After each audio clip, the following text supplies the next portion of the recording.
Okay, our final story for the day, and we're gonna do some actually have some positivity for once because a very it's been a rough day. So we're gonna talk about the overture of the eviction moratorium and the new eviction ban. CDC announces new eviction ban despite Supreme Court threat.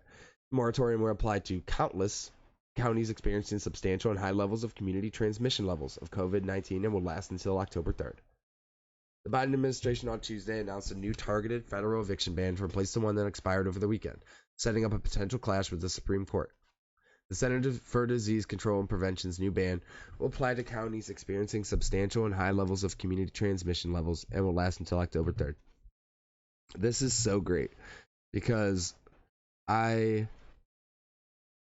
it really sets up, it's a win for the progressives because Cori Bush was the one that led this. We'll look right here. She sat on the stairs, her AOC, but it was her idea and she led the charge, and she had to sit in and she slept on the stairs for damn near a week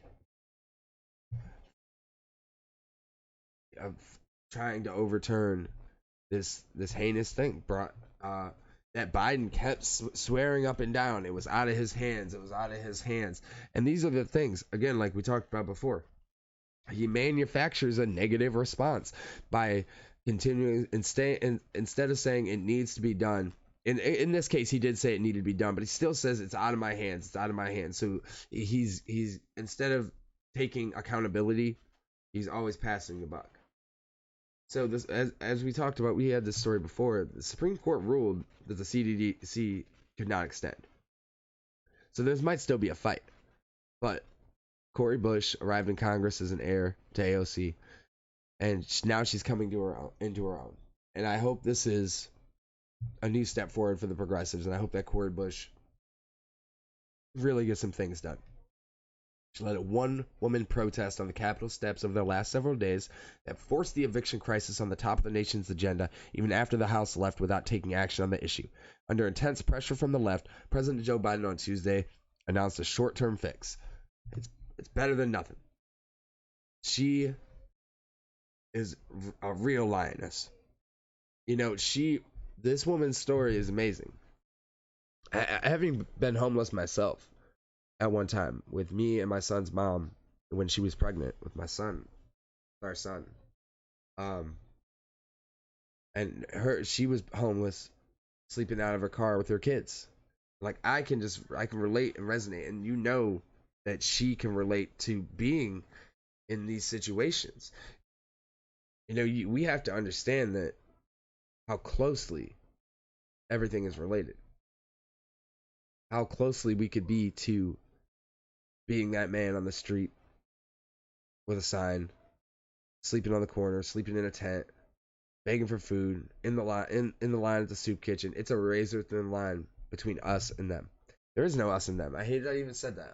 I do apologize. Between us, it's just a bad luck. Honestly, if it wasn't for me, if where I am today, if it wasn't for some really good people helping me out and a couple of really, really good breaks, I don't know where I'd be. Probably dead. Or, drug addled in a ditch somewhere. I definitely wouldn't have a house. I wouldn't have a computer. I wouldn't have a pot to piss in or a window to throw it out of. So this new moratorium basically extends.